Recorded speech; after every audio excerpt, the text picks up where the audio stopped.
The Space Academy cafeteria was always loud, always full, and always bright, but one corner of the huge hall stayed silent every day.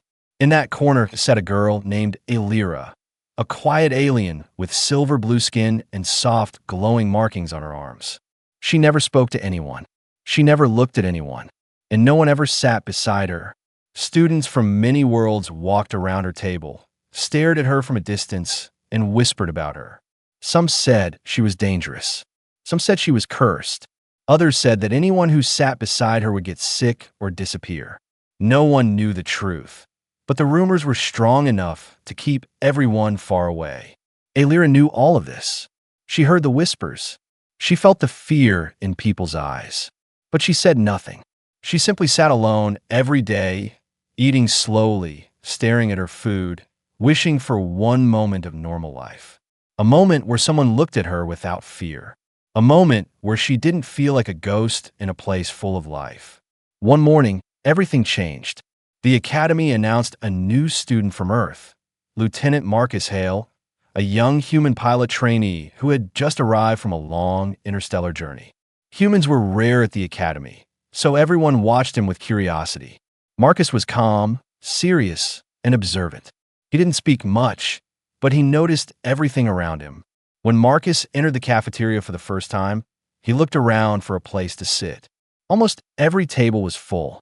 Students pushed chairs closer together, talking loudly, laughing, eating. But in the far corner, he saw the empty seat beside Elira. The only empty seat in the entire hall. A nearby alien student quickly stepped in front of him. "Don't sit there," the student whispered. "She is cursed." Marcus frowned. "Curse? Everyone who sits near her gets sick.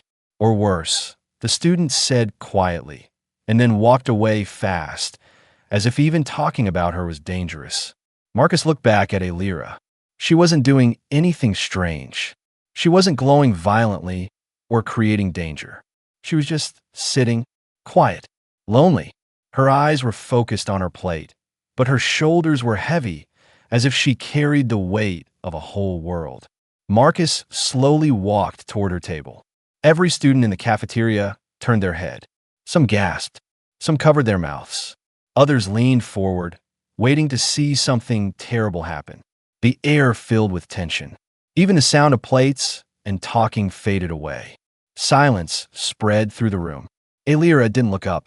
She didn't expect anyone to come near her. She didn't even imagine it was possible. Marcus reached the empty seat. He paused for a moment. His hand touched the chair. The entire cafeteria held its breath. Rumors said that if someone touched the chair, something bad would happen. Some students even stepped backward, ready to run. Then, without hesitation, Marcus pulled the chair out and sat down, quietly, calmly, like it was the most normal thing in the world. A soft gasp echoed across the cafeteria. Some students even whispered, "He's crazy." Others expected Elira to explode with energy, to scream, or to push him away. But Elira slowly lifted her head. Her bright blue eyes met his. She stared at him as if she had never seen anything like this before. Her hands trembled slightly, not because of anger, but because she didn't understand why someone would sit beside her. For a long moment, neither of them spoke. The entire hall waited. Finally, Elira whispered, her voice small and fragile. "Why did you choose this seat?" Marcus looked at her with calm, steady eyes. "Because no one should sit alone," he said gently. Elira's breath caught, the first crack in years of loneliness. And that was the moment everything began to change. Elira stared at Marcus as if she could not believe he was real. No one had ever chosen to sit beside her. Not once in her life at the academy. Students feared her, teachers avoided her, even guards kept their distance. But this human, he sat beside her without fear, without hesitation, without questioning the danger around her. Marcus picked up his tray and quietly began eating, acting like nothing unusual was happening. But the entire cafeteria was still frozen, watching them like a live drama. Every breath, every movement, every glance between them was studied by dozens of eyes. Elira lowered her gaze again, trying to calm her racing heartbeat. Her hands trembled slightly. Marcus noticed it and spoke softly. You don't have to be afraid, he said. Alira blinked. I'm not afraid of you, she whispered. Marcus smiled gently. Good, because I'm not afraid of you either. Alira looked confused. Everyone is afraid. That doesn't mean they are right, he replied. For the first time, Alira felt a small spark inside her chest. Something warm, something soft. It was unfamiliar, but it felt good. She tried to hide it, but her glowing markings softened, becoming calm and gentle instead of bright and unstable. A few nearby students whispered loudly. Why is she not reacting? Why is the human not sick? Is he immune? Is the curse broken? Alira's ears twitched. The whispers hurt her, but she was used to pain. Marcus, however, turned his head toward them and spoke firmly. Maybe instead of calling her cursed, you should try talking to her. The student stepped back, shocked by his boldness. No one defended Alira before, ever. Not publicly, not quietly, not in any way. This was the first time someone had spoken for her. Alira looked at Marcus with wide eyes. Why did you say that? Because they're wrong, Marcus said simply. And I don't like when people judge without knowing the truth. Alira swallowed. You do not know the truth either. Marcus leaned a little closer. Then tell me. She hesitated. Her fingers curled around the edge of the table. The truth was heavy, dangerous, painful. She wasn't sure a human, or anyone, could hear it without fear. But Marcus's eyes were steady, calm, patient. My power, she whispered slowly, is unstable. Marcus looked curious, not scared. Unstable. Alira nodded. I carry royal energy from my father. It is meant to protect me, but it grew too strong. When my emotions change, the energy reacts. Sometimes it becomes violent. That is why people think I am cursed. Marcus listened quietly, absorbing every word. Alira continued. When someone sits near me, my energy feels their presence. Sometimes it reacts badly. They think I hurt them on purpose, but I never did. I never wanted to. Her voice cracked slightly. Marcus saw the pain hiding inside her silence. The years of loneliness, the guilt she had carried for something she could not control. What about me? Marcus asked softly. Your energy didn't react. Why? Alira shook her head. I do not know. It has never happened before. A sudden chill moved through the cafeteria. A tall alien instructor entered the room. His eyes locked onto Alira and Marcus sitting together. His expression hardened with fear and anger. He hurried across the cafeteria toward them, robes flowing behind him like a dark shadow. Alira stiffened. You will be angry. You must leave. Marcus did not move. Not leaving. You do not understand, she whispered urgently. They forbid anyone from sitting near me. They will punish you. Marcus looked at her calmly. Let them try. Alira's heart raced again, but not from fear. From the strange courage this human carried with him. A courage she had never seen before. The instructor stopped at their table, his voice sharp like a blade. Human, step away from her. Now. The entire cafeteria froze again.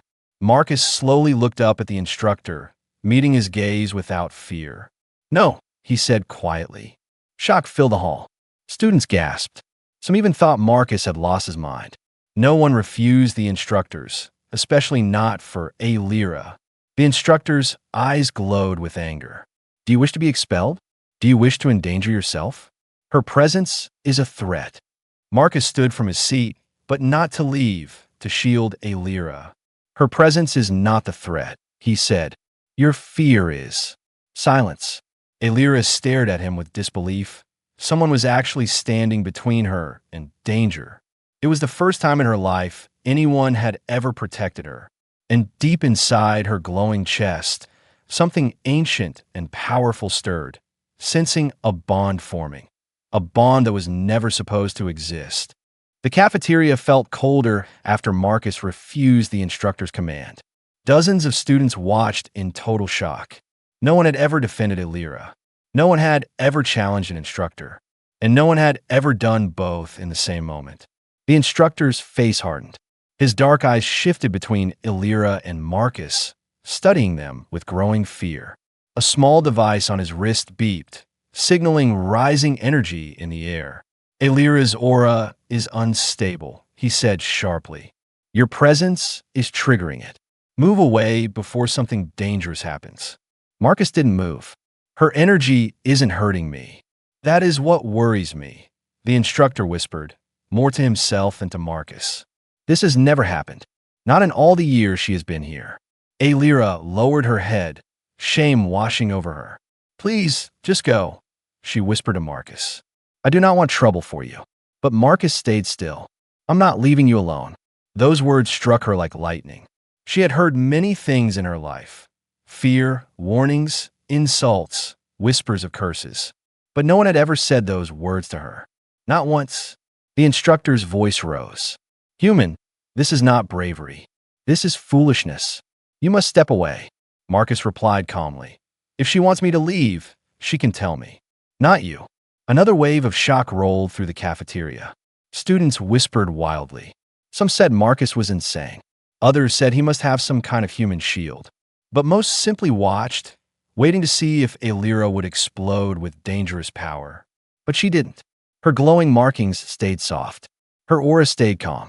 This only confused the instructor more. A heavy silence stretched between them until the instructor finally spoke again, voice tight with concern. You are coming with me. Both of you.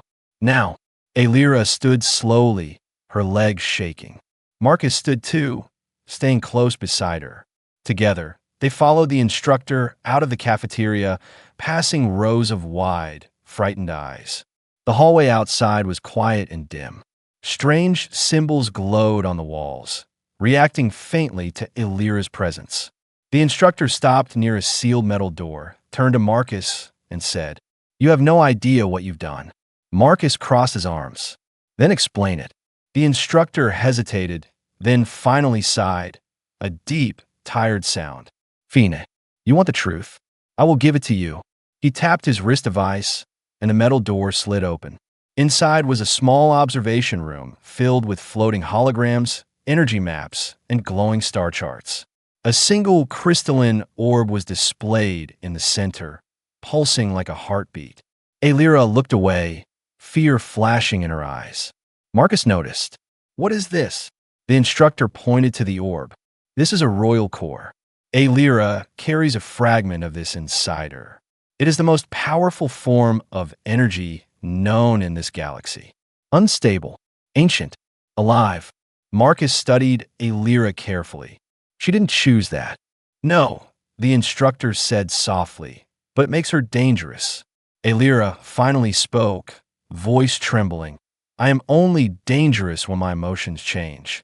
When I feel fear, sadness, anger, the energy grows unstable. Marcus frowned. So instead of helping her, you isolated her? The instructor looked frustrated. We tried, but nothing worked. No healer, no scientist, no guardian could get close to her without being harmed. Her energy reacts to different species in unpredictable ways. Except humans, Marcus said. The instructor turned sharply toward him. Yes, except humans apparently. A tense silence filled the room. Why me? Marcus asked Alira quietly. I do not know, she whispered.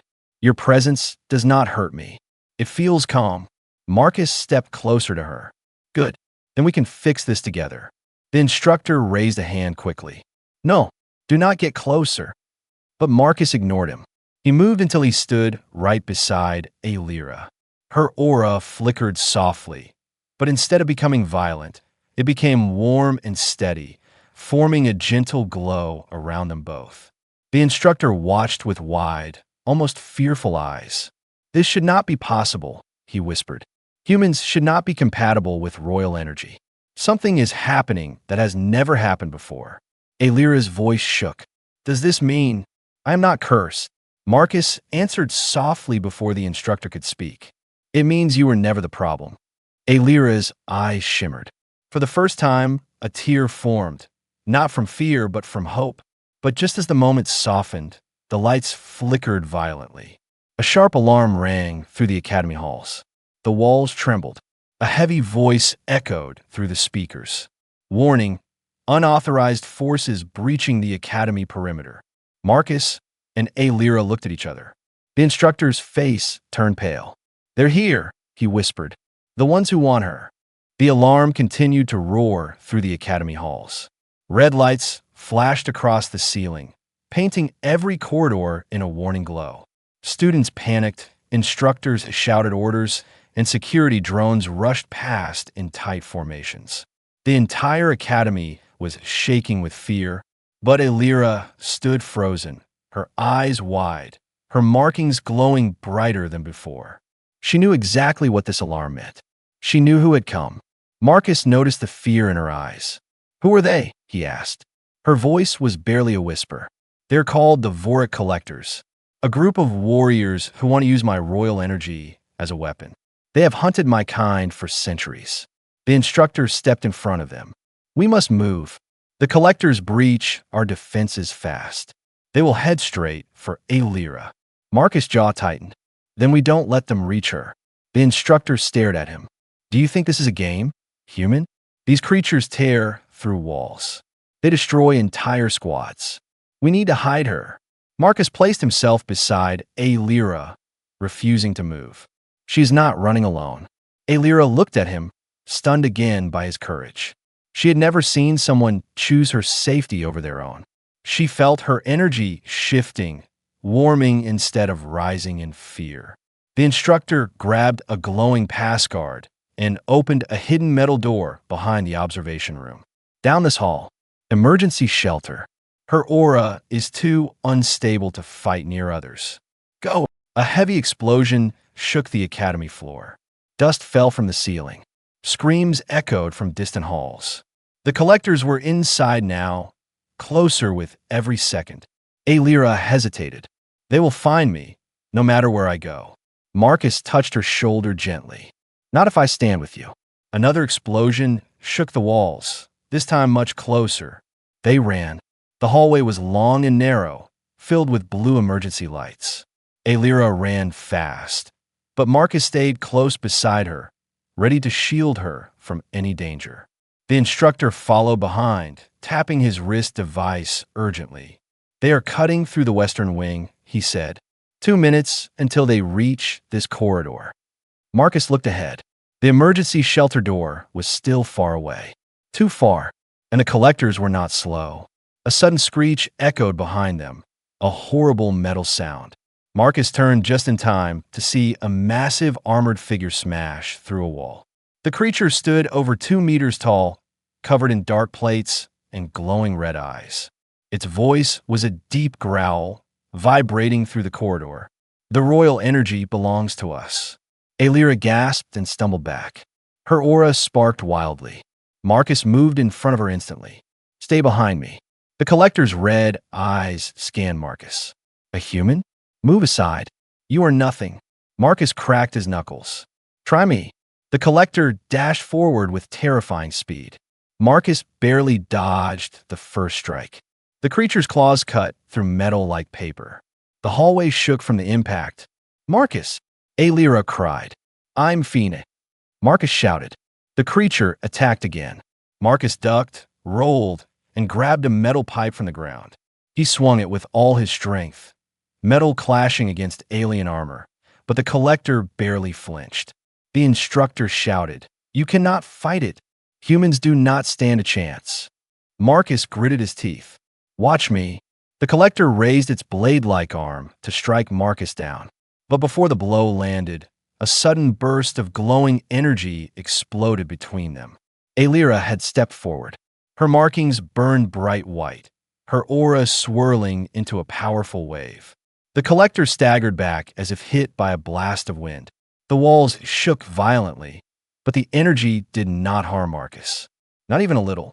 The instructor stared in disbelief. "Impossible. Her energy is protecting him." Elira stood beside Marcus, breathing hard. "You cannot fight alone." Marcus glanced at her glowing form. "Then we fight together." The Collector roared in anger and charged again, and the hallway lit up with the power of something the galaxy had never seen before. A human and an alien princess fighting side by side. The hallway glowed with violent light as Elira's energy burst outward. The Collector slid back, armor cracking, red eyes flickering with confusion. It had expected an easy capture. Instead, it found a human and a royal-blooded alien standing together with impossible strength. Marcus took advantage of the moment. He grabbed Alira's hand. Run! She didn't hesitate. They sprinted down the corridor while the instructor threw a force shield behind them, slowing the collector's recovery. The ground shook as more enemies smashed through distant walls, their heavy steps echoing through the academy like drums of war. "We won't make it to the shelter," Marcus shouted. The instructor pointed to a side door. "Maintenance tunnels. Go now." They burst through the door, entering a narrow, dim passage with flickering lights. Pipes rattled overhead. Steam hissed from broken vents. The air smelled like metal and danger. Alira's markings glowed brighter with stress, her energy swirling dangerously close to instability. Marcus noticed and slowed down slightly. "Hey, look at me," he said gently. "You're doing great. Stay calm. I'm not letting anything happen to you." Alira took a shaking breath. "I am trying, but my energy reacts to fear." "Then use me," Marcus said. "Focus on my voice. Focus on the calm." The instructor glanced at them with surprise. Humans should not be able to stabilize royal energy. Yet he is doing it. A new explosion rocked the tunnel behind them. Marcus grabbed Alira's arm. "We have to move." They raced forward until the tunnel opened into a small loading bay with a single emergency craft. A small, old shuttle covered in dust. It wasn't built for combat. It wasn't even built for long travel. But it was their only chance. The instructor rushed toward it and entered a code. "This shuttle can take you off the station. There's an old orbital outpost hidden in the outer rings. You'll be safe there for a while." Alira froze. "What about you?" "I will stay and slow them down," he said firmly. "The Academy must buy you time." "But they will kill you," Alira whispered. The instructor smiled sadly. "Protecting you is my duty. And now, it seems the human is part of that duty too." Marcus stepped forward. "Thank you. We won't waste this chance." The instructor nodded once. "Go. Now." Marcus and Alira ran into the shuttle. The doors closed behind them with a heavy thud. A moment later, the floor shook violently as the collector forces reached the loading bay. Loud crashes echoed outside. The shuttle lights turned red. "Strap in," Marcus said quickly, taking the pilot's seat. Alira buckled in beside him, her hands trembling. "Can you fly this ship?" Marcus smirked. "I'm a human pilot. I can fly anything that has buttons." The shuttle engines roared to life. The small craft lifted shakily, sparks flying from the old thrusters. Outside, the collectors slammed against the door, trying to break in. Come on," Marcus muttered as he pushed the controls. The main loading doors opened just enough for the shuttle to slip through. Marcus blasted forward. The shuttle shot out into open space just as the collectors broke through and fired plasma bolts. Alira gasped. "They're firing at us." Marcus grinned. "Let them try." He swerved the shuttle hard, dodging bolts of blue plasma. A larger attack ship appeared behind them, chasing fast. The old shuttle rattled like it might fall apart. Alira felt fear rising again. "Marcus, just trust me," he shouted over the alarms. Alira grabbed the edge of her seat, focusing on Marcus's voice, stabilizing her energy. The shuttle glowed with soft light from her aura, giving the old engines an unexpected boost. Marcus noticed the power surge. "Whatever you're doing, keep doing it." Together, they burst through space clouds and asteroid dust. The collector's ship struggled to follow. Marcus spotted the abandoned orbital outpost ahead, a dark, silent ring floating in the void. "There," he pointed. "Hold on." He dove the shuttle downward at high speed. The collectors fired again, but the bolts missed by inches. Marcus twisted the controls, sliding the shuttle through a narrow gap between two debris fields. The collector's ship clipped an asteroid, slowing down. Marcus slammed the shuttle into the outpost's docking bay. The metal screeched, but they landed in one piece. The engines shut down. Silence filled the cabin. Alira slowly looked at Marcus, breathing hard. We made it." Marcus turned to her with a tired smile. "Told you. I'm not going to let anything happen to you. For the first time in her life, someone had protected her, not because of duty, fear, or obligation, but because they chose to. The old orbital outpost was silent the moment Marcus and A. Lyra stepped out of the shuttle. Dust floated in the air like tiny stars, and the metal floor creaked under their feet. No lights flicketh, no machines hummed. It felt abandoned for years. A. Lyra hugged her arms around herself. This place, it feels old. Very old. Marcus scanned the empty corridor with a flashlight. Old means safe. Collectors won't search a dead station. But he wasn't fully sure. The faraway echoes felt strange, like the station was remembering things. The air itself seemed to watch them. A. Lyra's aura glowed faintly, reacting to some hidden force inside the outpost. Something here calls to me, she whispered. Marcus stepped closer. Is it dangerous? She shook her head. No, it feels like a memory from my blood. Guided by that strange feeling, Lyra led Marcus deeper into the station, down old stairways and long corridors filled with ancient symbols carved into the walls. Marcus didn't understand them, but Lyra did. These symbols, they belong to my ancestors, she said softly. This outpost was built by the royal bloodline thousands of years ago. So this place is connected to your energy, Marcus realized. Lyra nodded. Yes, and somewhere inside, I can feel a chamber meant for royal heirs. The deeper they went, the warmer her markings glowed. Marcus felt the air grow heavier with each step. It was like walking into the heart of something alive. Finally, they reached a massive round door glowing with soft blue light. Lyra placed her hand on it, and the markings on her arm lit up like fire. The door opened slowly, releasing a gentle wave of warm energy. Inside the chamber, a huge crystal structure floated in the air, spinning slowly. Blue lightning flowed through it like veins. The floor around it was carved with ancient royal patterns. The whole room pulsed like a heartbeat. Lyra's breath trembled. This is a stabilization core. It can fix my energy. Marcus stepped beside her. Then let's do it. She looked at him with fear. Marcus, this process is painful. It could break me. Or worse, the energy might explode. He placed his hand gently on her shoulder. You're not doing it alone. Her eyes softened. You should not risk your life for me. Marcus smiled slightly. Too late. I already did. Slowly, Lyra stepped into the center of the chamber. The crystal reacted instantly, spinning faster. Light wrapped around her, lifting her feet off the ground. Her eyes glowed bright blue as the royal energy inside her began to surge. A deep hum vibrated through the chamber. Lyra gasped as the energy tightened around her chest, pulling the unstable aura out of her body.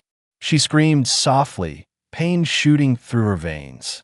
Marcus moved closer, even as the energy crackled dangerously around him. Lyra, look at me. Her breathing was shaking. It hurts so much. Focus on my voice. Marcus shouted. I'm right here. Her aura burst outward like a violent wave, but Marcus held his ground. The energy struck him and passed through him harmlessly. The crystal pulsed brighter, reacting to his strange compatibility. Lyra's eyes widened. Marcus, your presence is slowing the chaos. Then I'm not going anywhere, he said firmly. The core began pulling the unstable parts of her energy into itself, stabilizing the flow. The chamber shook violently. Cracks formed in the crystal. Lightning flashed across the walls. Lyra cried out again, tears falling as the energy tore through her. Marcus ran to her and grabbed her hand, even as the chamber trembled like it would explode. You're strong, Lyra, he shouted over the roar. You can control this. I'm trying, she whispered in pain. The crystal gave one final blast of light, filling the entire chamber. A massive shockwave ripped through the floor. Marcus shielded Lyra with his body as the chamber exploded in a storm of light. Then silence. A soft glow spread around the room. Pieces of the crystal floated gently like feathers. Lyra collapsed into Marcus's arms, breathing slow but steady. Her markings glowed calmly, perfectly balanced for the first time in her life. "It worked," she whispered weakly. "My energy, it is stable." Marcus held her close. "I told you, you weren't going through this alone." But as they stood in the soft glow of the chamber, the station lights suddenly flickered, then turned red. A robotic voice echoed through the outpost. "Intruder signature detected. Vorak collector ship has docked." Marcus and Alyra froze. "They found us," Marcus said quietly. Alyra's eyes widened, glowing stronger. "They are coming." The red lights flashed across the chamber walls. The robotic voice repeated again. "Vorak collector ship docked. Intruders approaching." Marcus tightened his grip on Alyra's hand. "We need to move. Now." Alyra stood with new strength. Her energy was stable, calm, balanced, powerful. For the first time in her life, she felt complete. But she also felt fear. Not for herself, but for Marcus. "They will not stop," she whispered. "They will follow me until the end." Marcus stepped in front of her, eyes sharp. "Then we end it here." The hallway outside the chamber shook as heavy footsteps approached. The collectors were inside the station. Alyra sensed them, 3, maybe 4, all armed and ready. Their hunger for her energy burned like fire through the walls. A deep metallic voice echoed. "We smell the royal blood. We claim the air." Alyra's markings brightened with anger, not fear. "They will not touch me." Marcus smiled. "That's the spirit." They ran through the old corridors, passing broken consoles and silent doors. The outpost felt alive now, responding to Alyra's presence. Lights flickered on.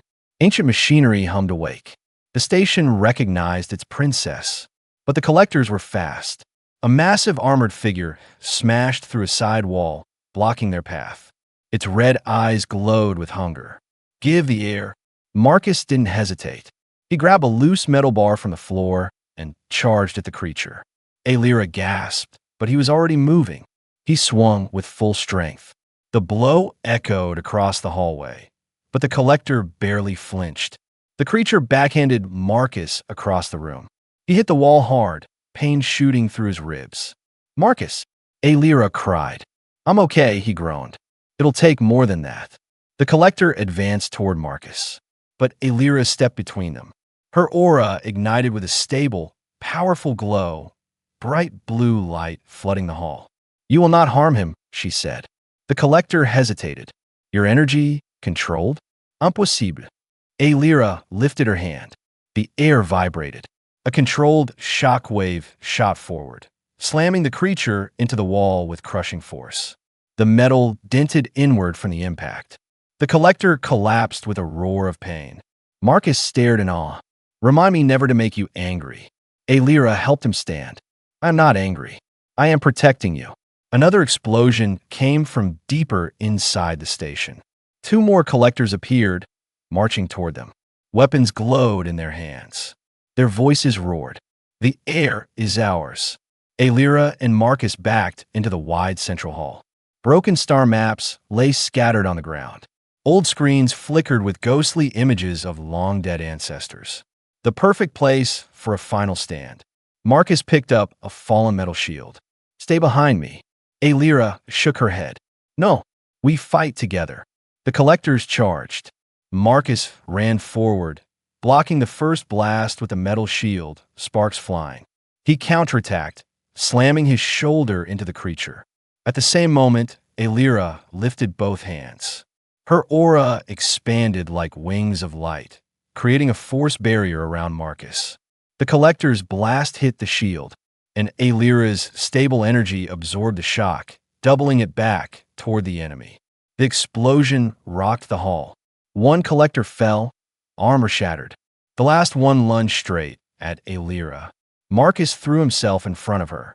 But before the blow landed, Alyra grabbed Marcus's arm and pulled him beside her. Their energies aligned, and the chamber filled with blinding blue light. A pulse of controlled royal power shot outward, a perfect sphere of force that ripped through the collector's armor like paper and sent it crashing into the far wall. The station trembled as the creature collapsed in silence. The battle was over. Alira's energy dimmed gently. Marcus fell to one knee, panting. We did it. Alira knelt beside him, placing a glowing hand over his bruised ribs. Warm, healing energy flowed into him. You stood with me, she whispered, when no one else ever did. Marcus looked up with a tired smile. That's what humans do. Moments later, rescue ships from the Royal Alliance arrived, drawn by the energy burst. The outpost doors opened as Alira's people entered, bowing deeply when they saw her alive and stabilized. Alira looked at Marcus. He was not bowing. He was simply smiling at her like she was just a person. She stepped forward, took his hand, and whispered softly, "You were the first to ever sit beside me." Marcus squeezed her hand gently. "And I'm not moving from that seat." The galaxy would never forget the moment a lonely alien princess found the one human brave enough to sit beside her and stand beside her until the end.